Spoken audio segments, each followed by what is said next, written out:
Algunos viajan, otros tienen mucha preocupación al viajar porque, como te lo venimos contando, durante estos últimos días vivimos episodios de violencia que no pensábamos que se dieran ni que se fueran a repetir.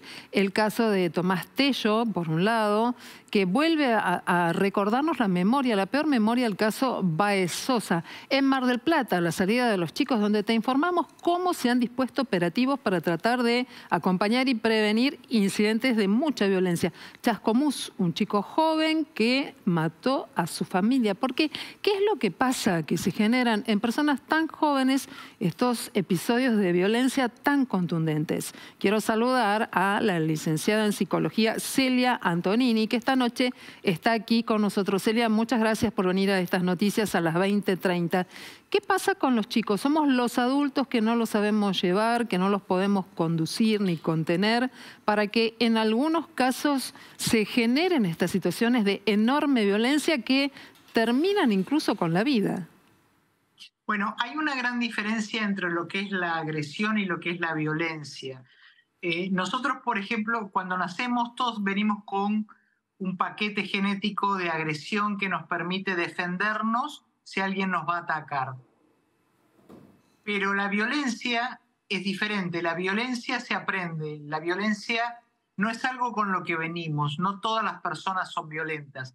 La violencia implica hacerle daño intencionalmente a una persona. Y esto es lo que está pasando y esto es lo que estamos viendo que pasó con Fernando Baez Sosa y que está pasando ahora y lo que pasó con Tomás Tello. ¿Por qué se llega a una situación así? Porque vos decías que puede haber una situación de agresión, pero aquí parece que no hay una reacción, un clic que te diga hasta acá llegás, cuidado, lo que viene no tiene retorno.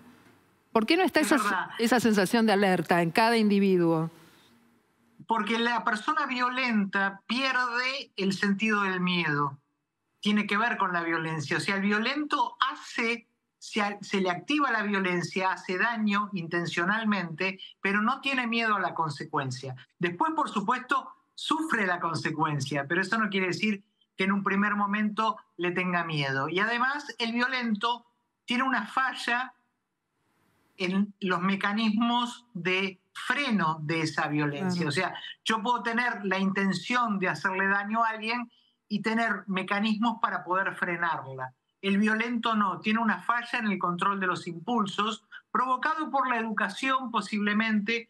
En este caso, el padre, que tiene 57 años, también estaba ahí y estaba arengando al hijo a que lastimara a Tomás. Entonces, este chico, el que lo apuñala, seguramente se crió en una casa con violencia, con maltrato, con gritos, y esto hace que la persona naturalice la violencia y la trate como algo, como vos bien decías, como si no fuese a pasar nada. Pero Celia, de todas maneras, el entorno de alguna manera tiene que marcar, me imagino, algún límite en el sentido de que no es lo mismo, si bien es una situación violenta, agredir verbalmente a una persona, pegar un golpe, que dar un puntazo y quitar la vida. Algo tiene que haber, algún semáforo que te diga, hay un límite, ¿no? ¿Por qué se pierde? ¿Pero a qué entorno te referís? ¿Al entorno familiar? Si él se cría en una casa violenta, ¿el entorno familiar favorece la violencia? Un entorno social, algún amigo que te ayude, que te diga hasta acá llegaste, o pensás que puede haber otro tipo de situación que tal vez el consumo de alcohol, drogas, haga perder la conciencia. No pierden la conciencia, pierden el freno. El consumo de alcohol y la droga también, cualquiera de los dos. Pero además hay una tercera cosa que hay que tener en cuenta, y es que el comportamiento en grupo es diferente al comportamiento individual. La manada. Exactamente. Y lo que tiene de característica el comportamiento en manada es que las emociones se contagian. Entonces, cuando uno empieza con algo y otro empieza a arengar sobre esa situación, si uno no sale en el primer momento, o sea, si el integrante del grupo no sale en el primer momento, tiende a ser arrastrado por el grupo. Inclusive más, te digo más, las personas en grupo se comportan de manera diferente a la manera de comportarse individualmente. Entonces, uno puede llegar a hacer cosas que están en contra de sus propios principios en grupo y eso mismo no lo hace individualmente. Entonces acá tenés muchos factores. Tenés el comportamiento en manada, tenés las emociones que se contagian justamente por el grupo, tenés la droga y el alcohol. Estábamos viendo recién, mientras vos nos contabas tus ideas y desarrollabas el porqué, imágenes que eran muy duras, donde además había chicas que estaban golpeando a otras chicas en Corrientes, en la provincia de Corrientes, sin ningún tipo de límite, y la gente que está en el entorno, y tal vez en una de mis preguntas yo me refería a esto también, en lugar de contener, arengan, ¿no? Y hay una cuestión que no te diferencia ni el género, o están pendientes con sus celulares de que este desastre quede registrado para después colgarlo en redes y viralizarlo. Se hace muy difícil de poder explicar y sobre todo de aceptar una cosa como esta. Así es, nadie lo frena. Lo miran, lo filman. Y hasta parece que lo incitan. Claro. Exactamente. No está ninguna persona, como vos bien decís, que ponga el límite y que diga basta, o esto no. Pero si lo dice uno solo, no sirve. Ya te digo, el grupo manda, es mandatario con respecto a cualquier persona que haga algo de manera individual. Salvo que venga la policía o alguien que tenga cierta autoridad. Pero ahí la mitad de la gente está pasada de alcohol, de drogas. Vos fijate que no hay nadie que frene la situación. Parece hasta un espectáculo. Claro. Ahora, me pregunto qué hacemos nosotros los adultos y cómo hacemos para educar chicos que puedan estar en una edad de disfrute, de compartir, de pasar momentos lindos y que no caigan en situaciones de esta enorme violencia. ¿Cómo hacemos para prevenir de alguna manera? Nosotros tenemos responsabilidad en esto también. Sí, la mayor responsabilidad es que los chicos toman alcohol antes de los 18 años.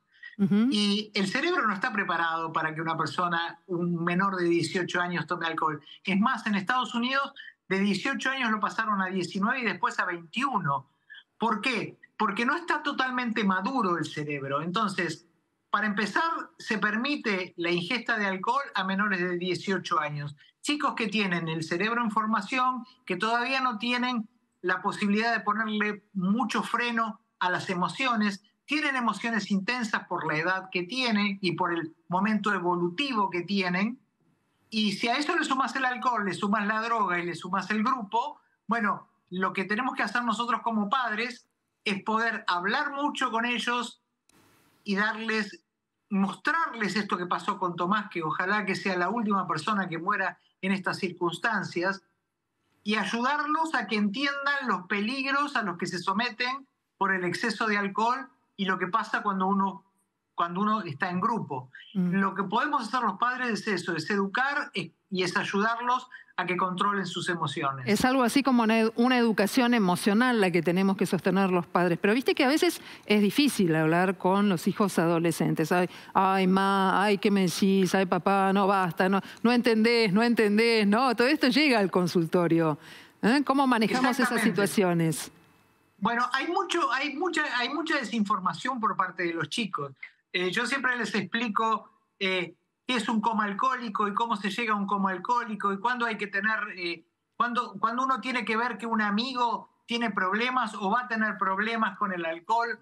Y vos sabés que responden bien, porque hay mucha desinformación. Los chicos creen que tomando alcohol no va a pasar nada y se van a divertir y como muchos se van a emborrachar o se van a descomponer. Y muchas veces esto llega a instancias mayores. Pero te repito, el hablarle de los peligros que tienen de alguna manera, y si uno lo hace de manera reiterada, hoy en todas las casas la gente tendría que estar, los padres que tienen hijos adolescentes, tendrían que estar hablando de Tomás y de lo que pasó con Tomás. Bien. Y esto para ayudarlos a los chicos a ver el peligro al que están sometidos, siendo ellos agresores o siendo ellos víctimas. Pero el desborde emocional y el desborde de conducta sumado al alcohol y sumado a las drogas es peligroso y no tiene límites. Lamentablemente, en este caso terminó con la muerte de un chico de 18 años. Celia, me pregunto qué pasa por la cabeza de un chico que necesita tanto del escape de tanto alcohol y de tanta droga como para perder su conciencia de alguna manera y desdibujar su personalidad y pasar de lo que es salir a divertirse a salir en un grado de exposición donde mata o puede morir.